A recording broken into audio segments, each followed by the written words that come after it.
Hello everyone, welcome to my channel. I hope all you are well. আপনারা সবাই ভালো আছেন। আজকে আলোচনা করব যে আমরা যারা বাংলাদেশ থেকে ফ্রুটস এবং ভেজিটেবলস এক্সপোর্ট করতেছি, আমরা কিভাবে আমাদের ইনকাম ট্যাক্স প্রদান করি, আমাদের ইনকাম ট্যাক্স কিভাবে হিসাব করা হয় এবং কোন কোন জিনিসগুলো ইনকাম ট্যাক্স দেওয়ার ক্ষেত্রে হিসাব নজরে আসে বা কোন কোন জিনিসগুলো খেয়াল রাখতে হয় সেটা নিয়ে।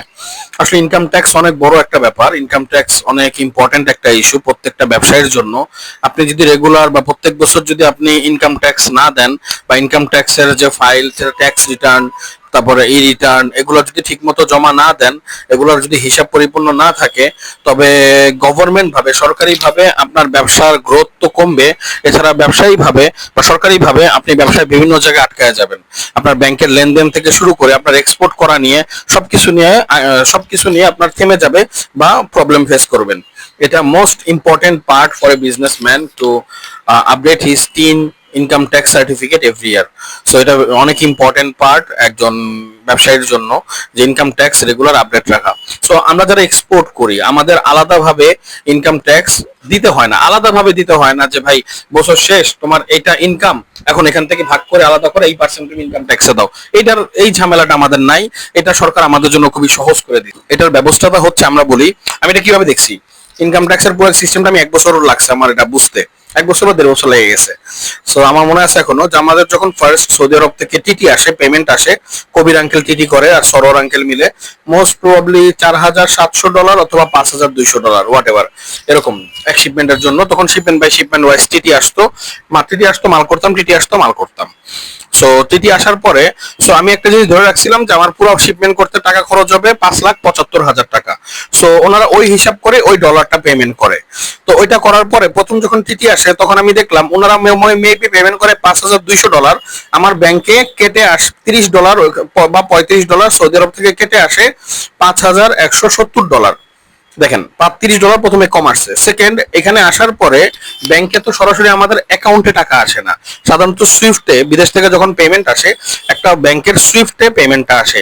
ওই সুইফট থেকে ব্যাংকের ডিজিএম, এজিএম ওনাদের কাছে যায় এবং ওনাদের কাছে আমাদের তখন একটা বিজনেসের কন্ট্রাক্ট জমা দিতে হয় যে এই কন্ট্রাক্টের এগেইনস্টে পেমেন্টটা আসছে। তারা চেক করে, তখন তারা আবার প্রিন্সিপাল অফিসার, টিটি অফিসার বা এক্সপোর্ট অফিসার, ম্যানেজার, তাদের কাছে যায়, তারা সাইন করে। এটা দেখার পরে তখন তারা একটা নোট বানায় যে এই $5,170 কত টাকা ট্যাক্স কাটা হবে, কত টাকা যে এক্সচেঞ্জ বাবদ, ডলারের এক্সচেঞ্জ বাবদ বিডিটি থেকে কাটা হবে। এটা কেটে খুঁটে যে রেট থাকে লাস্টে একটা যে ফিগারটা বসায় দেয়, ওই ফিগারটা বাংলা টাকা হিসেবে আমাদের অ্যাকাউন্টে ঢোকে, ট্যাক্সটা কেটে তারপর ঢোকে। সো এই যে আমাদের একটা সুবিধা যে আমাদের বাইরে থেকে যে টিটি আসলো আমাদের, তখন আমি দেখলাম যে আমার ধরেন অ্যাকাউন্টে ঢোকার কথা $5,75,000, $30 তো আগেই কাটছে, ধরেন $3,000 আগেই নেই, তো $5,45,000 ঢোকার কথা। $5,45,000 থেকে না ঢুকে তখন আমি দেখলাম ঢুকলো $5,38,000 বা $5,37,000। তো ব্যাংকে তো যখন আমি জিজ্ঞেস করলাম যে আমার এখানে তাহলে 5,37,000 বা 5,38,000 কেন ঢুকলো, তো তারা আমাকে টিটির যে নোটটা দেখায় দিল, ওইখানে দেখলাম যে আমার কোম্পানির নাম, বাইরের ব্যাংকের ডিটেলস, তারপর যত টাকা ডলার দিছে, ওই দিনের ডলারের রেট, দেন নিচে কয়েকটা খরচের খাত, ব্যাংকের চার্জ, আমার ইনকাম সোর্স ট্যাক্স, তারপর হইতেছে এক্সচেঞ্জ বাবদ খরচ, এবং আর দুই একটা খরচ বাবদ 5 থেকে 6টা খাতে ব্যাংকের টাকা প্রায় ওই $5,170 থেকে 7 বা 8 হাজার টাকা কেটে নিছে। ওই 7 বা 8 হাজার টাকাই হইতেছে আমার, বা ওইখান থেকে 1% যেটা কাটছে $5,100, ওইটাই হইতেছে আমার ইনকাম ট্যাক্স বাবদ কাটা গেছে। এবং $30 যেটা আগে কেটে আসছিল ওইটা হলো নর্মাল ট্যাক্স বাবদ, ওটা হলো টিটির চার্জ বাবদ কাটা গেছে, ওইটা ওখান থেকে কেটে আসছে। আর এখান থেকে আমার $5,100 কেটে আসছে।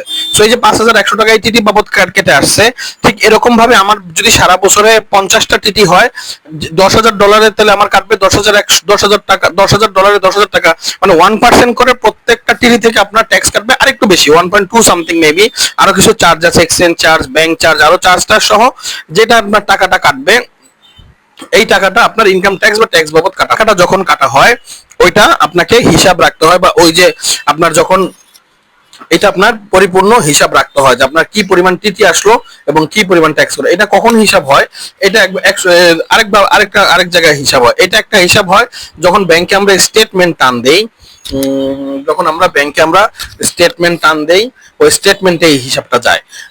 মনে করেন যে এটা একটা হিসাব হয় যে টিটি থেকে আপনার ট্যাক্স কাটছে, আরেকটা জায়গা থেকে আপনার ট্যাক্স কাটে। সেটা হইতেছে আমিও জানতাম না, আমি দেখলাম আমার জীবন লাইফে প্রথম ইনসেনটিভ যখন আমরা পাই 10,90,000 টাকা। তো 10,90,000 টাকা তো আমরা পাবো, আমি ভাবছি, আমি ওইভাবে হিসাব করে রাখছি 10,90,000 টাকা। এটা ছিল 2020-এর এপ্রিল মে মাসে বা জুন মাসে। তো আমি জানি 10,90,000 টাকা পাবো। তো আমার অ্যাকাউন্টে ঢুকলো 9 লক্ষ সামথিং, 9,50,000 বা 9 লক্ষ সামথিং কত যেন ঢুকলো। তখন আমি ব্যাংকে বললাম যে আমার এত কম ঢুকলো, 1-1.5 লাখ টাকা কম ঢুকলো। তখন তারা আমার কাছে আবার একটা নোট ধরায় দেয়, সেটা লেখা আছে যে ব্যাংক কর্তৃক কর্তন 2%, অমুকের কর্তন 1%, সোর্স ট্যাক্স কর্তন 10%, অমুকের কর্তন 1%, এভাবে করে করে মোটামুটি 13% ব্যাংক আমার কর্তন করে রাখছে এবং বাকিটা আমারে দিয়ে দিছে। মনে করেন আমার 10 লাখ টাকা ইনসেন্টিভ, এর মধ্যে 13% হলে কত হয়? 1,30,000। 1,30,000 কেটে 8,70,000 আমার অ্যাকাউন্টে দিবে। 10,90,000 টাকা ইনসেন্টিভ ছিল, 13% যদি 9,70,000 বা 80 হয়, 9,70,000 আমার 80 আমার অ্যাকাউন্টে ঢুকছে, বাকি টাকা ট্যাক্স বাবদ কাটছে। এই যে এখান থেকে যে প্রায় আমার 1 লাখ টাকা বা সামথিং ট্যাক্স কাটলো, এইটা আমার ট্যাক্স ফাইলে যোগ হবে এবং সারা বছর যে 50 লাখ টাকা আমার 5 কোটি টাকা আমার টিটি আসছে বা 2 কোটি টাকা টিটি আসছে, এটার 1% যাবত যে 2 লাখ টাকা, ওইটা আমার ট্যাক্স ফাইলে যোগ হবে। এভাবে করে আমার ট্যাক্স ফাইলের মধ্যে আমরা ইনকাম ট্যাক্স গুলো আমাদের ব্যাংক কেটে নেয় এবং আমরা এইভাবে আমাদের ট্যাক্স অফিসারকে ফাইল দেই। এখন বলি ট্যাক্স অফিসার আমাদের যখন ফাইল নেয় কিভাবে নেয়। প্রথমত আমার যে ইনকাম ট্যাক্স অফিসার আছে মাসুদ ভাই, সে যখন ব্যাংকে আসে, যখন ইনকাম ট্যাক্সের সময় আসে, জুন পার হয়ে গেছে, নতুন অর্থ বছর, সে এসে আমাকে বলে সানি ভাই আমাকে 3-4টা জিনিস দিবেন। নাম্বার 1, আপনার কি পরিমাণ টিটি আসছে, প্রত্যেকটা টিটির ব্যাংক স্টেটমেন্ট দিবেন আমাকে। প্রত্যেকটা আপনি আগে গত এক অর্থ বছরের আমাকে ব্যাংক স্টেটমেন্ট দিবেন। আমি তাকে তুলে ব্যাংক স্টেটমেন্ট, যেহেতু আমার ব্যাংকে ফরেন কারেন্সিটাই আসে আমার ওই ব্যাংকে, তো ব্যাংক স্টেটমেন্টটা তাকে দেই। দেন সেকেন্ড হইতেছে আপনার পুরা বছরে কি পরিমাণ ফরেন কারেন্সি আসছে, এটার এগেইনস্টে কত বিডিটি পাইছেন, ওইটা আমাকে দিবেন। সো আমি ব্যাংক থেকে ওটা আবার অফিসারকে দিয়ে করায় কি পরিমাণ ফরেন কারেন্সি পাইছি এবং ওটার এগেইনস্টে কত বিডিটি আসছে ওইটা দেই। 3 নম্বর হচ্ছে আমাকে বলেন যে আমাকে এক্সপোর্ট পারফরমেন্সটা দিবেন। আমি তখন আবার এক্সপোর্ট পারফরমেন্সটা নেই। এই 3টা জিনিস দেই এবং আরো 2টা কাগজ নেয় যে ফরেন রেমিটেন্স, আর আমি ওই বছর কোনো সোনি আমার কাছ থেকে আবার এক্সপোর্ট পারফরমেন্সটা নেয়। এক্সপোর্ট পারফরমেন্স নিয়ে 3টা জিনিস মিলা আবার ওই যে আবার ইনসেনটিভের যেটা, ওইখানে দেখে যে আসলে আমি কি পরিমাণ ট্যাক্স দিছি। তো মনে করেন আমি যদি বছরে ইনসেনটিভ যদি 50 লাখ টাকা পাই ধরেন, তো 50 লাখ টাকা যদি পাওয়া থাকে তাহলে 13% বা 10% ট্যাক্স গেলেও 5 লাখ টাকা ট্যাক্স চলে যায়। তো টিটি যদি থাকে হলো আরো 4 কোটি টাকা, তাহলে আরো 4 লাখ টাকা ওখান থেকে ট্যাক্স যায়। মোটামুটি 9 লাখ টাকা এই হিসেবে ট্যাক্স কাটা হয় 10% হিসেবে। টিডি থেকে 1%, ইনসেন্টিভ থেকে 10%। সো গত বছরের ইনকাম ট্যাক্স ছিল 7,02,000 টাকা, এই বছরে আসছে, এই বছর যেহেতু ইনসেন্টিভ আমি এখন বের করি নাই, সো এই বছর আসছে 3,72,000 টাকা শুধু ইসের উপরে, যে টিটির উপরে 1%।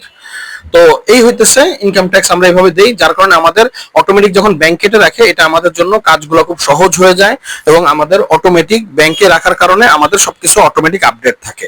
এই আপডেট থাকার কারণে আমাদের ইনকাম ট্যাক্স নিয়ে ইস্যু নিয়ে এক্সপোর্টারদের আল্লাহর রহমতে কোনো সমস্যা হয় না। তো আপনিও যখন এক্সপোর্ট করা শুরু করবেন, আপনার ইনকাম ট্যাক্স এভাবেই কাটবে এবং ইনকাম ট্যাক্স অফিসারের কাছে এভাবে ডকুমেন্টগুলো দিবেন, তারাও এভাবে সুন্দর করে রেডি করে দিবে। Thank you for watching my video.